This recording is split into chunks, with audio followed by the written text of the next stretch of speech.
건강한 몸을 유지하고 싶어하는 많은 현대인들에게 다이어트는 매우 중요한 과제입니다. 특히 건강을 해치지 않고 지속 가능한 체중 관리를 위해 음식 선택은 필수적입니다.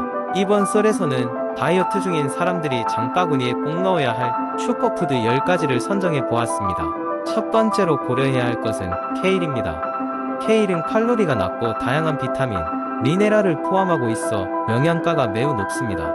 특히 비타민C와 K가 풍부해 피부 건강과 혈액 응고에 도움을 줍니다. 또 다른 녹황색 채소인 브로콜리는 섬유질과 비타민C가 풍부하여 포만감을 주고 소화를 돕습니다. 키노아는 완전한 단백질 공급원으로서 식물성 재료임에도 불구하고 필수 아미노산이 모두 함유되어 있어 다이어트 시 근육 손실을 방지할 수 있습니다.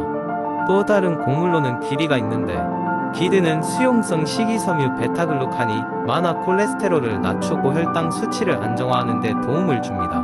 당근은 시력 보호에 좋은 베타카로틴이 풍부하며 생으로 먹거나 쪄 먹기 모두 적합한 편리한 채소입니다. 이를 샐러드에 추가하거나 스틱 형태로 잘라 간식으로 먹기에 좋습니다. 다이어트 중에는 단백질도 매우 중요합니다. 생선, 특히 연어는 오메가-3 지방산이 풍부하여 심장 건강에 좋으며 고단백 저칼로리 식사로 적합합니다. 병아리콩도 좋은 단백질 공급원으로 다양한 요리에 활용할 수 있어 다채로운 식단 구성이 가능합니다. 또한 아보카도는 건강한 지방을 포함하고 있어 다이어트 중에도 꼭 필요한 식재료입니다. 아보카도는 좋은 불포화 지방산을 섭취할 수 있게 도와주며 다양한 요리에 추가하여 맛과 영양을 동시에 잡을 수 있습니다. 견과류 중에서 아몬드는 특히 인기가 많습니다. 아몬드는 많은 영양소와 건강한 지방을 포함하고 있으며 적은 양으로도 충분한 포만감과 에너지를 제공합니다. 마지막으로 다크 초콜릿은 디저트 중에서도 비교적 건전한 선택지입니다. 다크 초콜릿에는 항산화 물질인 플라바놀로 풍부하며 적당량 섭취 시 스트레스를 줄이는 데 도움을 줍니다. 이와 같이 10가지 슈퍼푸드를 활용하여 건강한 다이어트를 시도해보세요.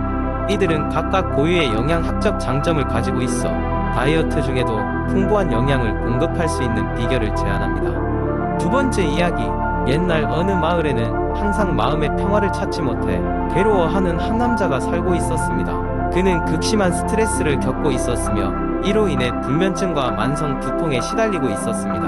한 가지 해결책을 찾기 위해 그는 약을 먹어보기도 했지만 효과는 일시적일 뿐이었고 심지어 부작용 때문에 고생하기도 했습니다. 어느 날 그는 마을에서 열리는 건강 관련 강좌에 참석하게 되었고 거기서 명상에 관한 이야기를 듣게 되었습니다. 강사는 명상이 어떻게 우리의 정신을 안정시키고 스트레스 수준을 낮추며 전반적인 삶의 질을 향상시킬 수 있는지를 설명했습니다. 그는 명상을 통해서 얻게 되는 이로운 점 중 두뇌 기능의 개선, 마음의 평화, 그리고 신체 건강의 회복력 증가 등을 강조했습니다. 그날 이후 남자는 명상을 시도해보기로 결심했습니다. 처음에는 마음을 가라앉히는 것이 쉽지 않았고 온갖 잡념이 머릿속을 맴돌았지만 포기하지 않고 하루 10분씩 꾸준히 명상을 이어갔습니다. 어느새 그의 마음은 점차 안정되기 시작했고 깊이 잠들지 못하던 밤들도 서서히 차분해졌습니다. 명상 시작 3개월 후 남자는 스스로 커다란 변화를 체감할 수 있었습니다. 그는 전보다 더 쉽게 집중할 수 있게 되었고 자주 겪던 두통도 확연히 줄어들었습니다. 무엇보다 그는 자신이 훨씬 더 여유롭고 긍정적인 마음가짐을 갖게 되었음을 알게 되었습니다. 이러한 변화를 경험한 남자는 이웃들에게도 명상의 이점을 알리기 시작했습니다.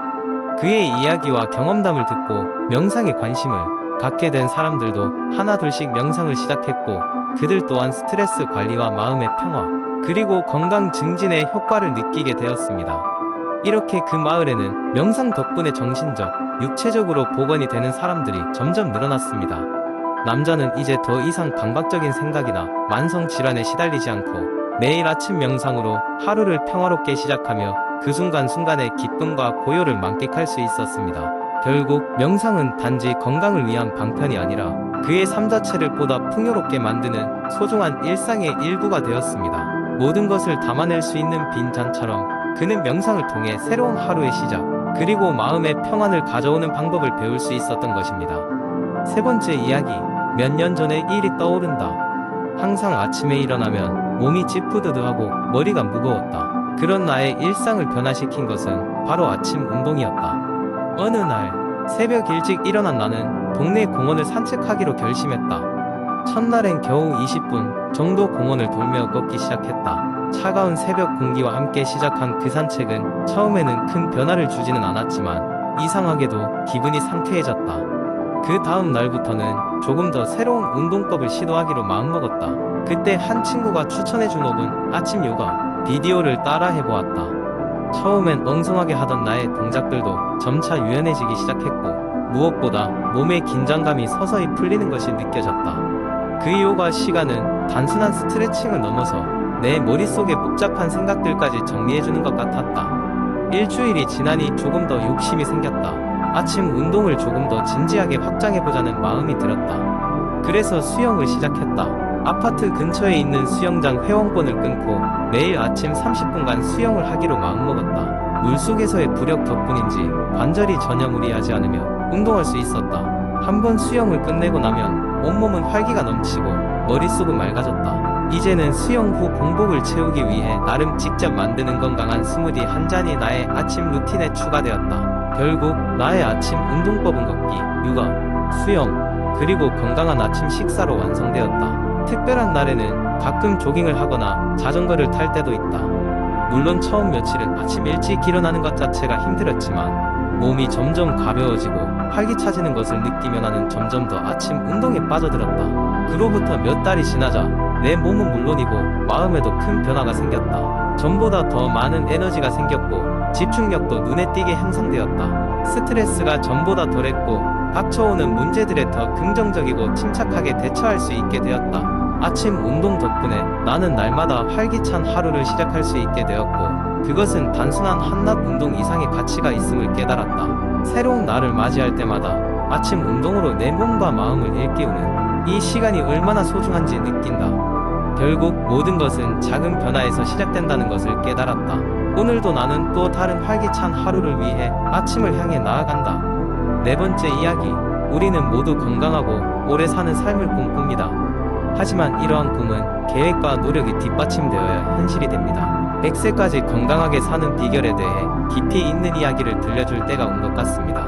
이 이야기는 평균 수명이 길어지는 현대 사회에서 우리에게 꼭 필요한 정보들을 전문가의 조언을 통해 풀어냅니다. 이야기의 주인공은 70대 후반의 의사인 김 교수입니다. 그는 40년이 넘는 의사 경력을 가지고 있으며 노화 방지와 관련된 다양한 연구를 해왔습니다. 어느 날 김 교수는 건강박람회에서 100세까지 건강하게 사는 법이라는 주제로 강연을 맡게 되었습니다. 청중들은 건강과 장수에 관한 그의 깊이 있는 지식에 기대와 호기심을 품고 있었습니다. 김 교수는 강연을 이렇게 시작했습니다. 여러분 중 몇 분이 100세까지 사시고 싶으신가요? 대부분의 청중이 손을 들었고 김 교수는 미소를 지으며 본론으로 들어갔습니다.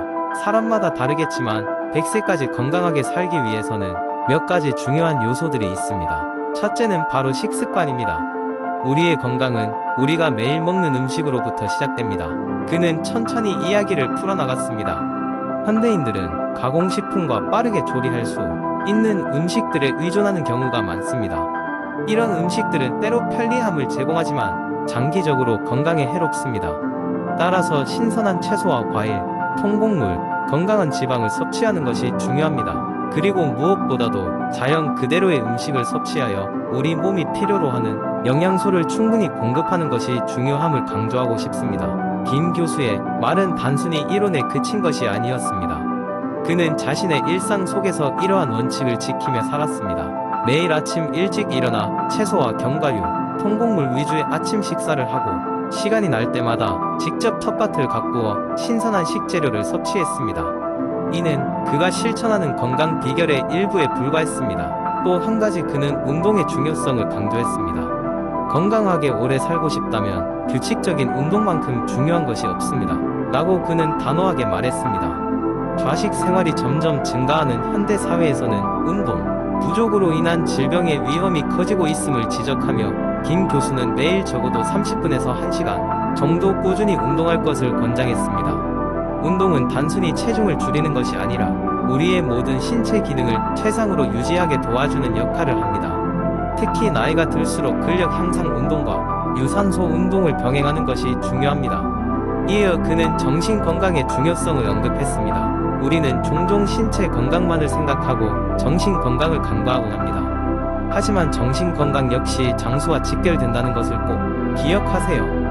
스트레스는 인체에 여러 부정적인 영향을 미치며 장기적으로 다양한 질병의 원인이 될 수 있다고 설명했습니다. 그는 스트레스를 줄이고 정신적인 안정을 찾기 위해 명상, 취미 생활을 권장했습니다. 김 교수 자신도 매일 이른 아침에 명상을 통해 마음의 평화를 찾고 있음을 청중에게 전했습니다. 마지막으로 김 교수는 건강한 사회적 관계가 주는 긍정적인 영향을 설명했습니다. 혼자가 아닌 함께하는 삶, 우리가 건강하게 오래 사는데 큰 기여를 합니다. 가족과 친구들과의 끈끈한 유대는 우리가 외로움에서 벗어나게 해주며 그로 인해 수명이 연장되는 효과가 있습니다. 그는 친한 친구들과 주기적으로 모임을 가지며 지역 사회에서 활동을 하며 자신의 신체적, 정신적 건강에 긍정적인 변화를 가져왔다고 전했습니다. 강연이 끝난 후 많은 이들이 김 교수에게 다가와 감사의 인사를 전했습니다. 그들은 김 교수가 전한 지혜와 경험에 깊은 감명을 받았으며 그동안 몰랐던 건강한 삶의 중요성을 다시금 되새겼다고 말했습니다. 김 교수는 청중들로부터 받은 질문에 성심껏 답하며 더욱 많은 사람들이 건강한 삶을 살 수 있도록 돕겠다고 약속했습니다. 결국 100세까지 건강하게 살기 위한 비결은 어려운 것이 아니었습니다. 그것은 결국 작은 변화에서 시작된다는 사실을 김 교수는 청중들에게 일깨웠습니다. 김 교수의 이야기는 많은 이들에게 다시 한번 삶의 방식을 점검하는 계기가 되었고 일상에서의 작은 습관들이 모여 큰 결과를 이루어낸다는 믿음을 주었습니다. 이렇게 그의 썰은 사람들의 마음속에 깊이 자리 잡게 되었습니다.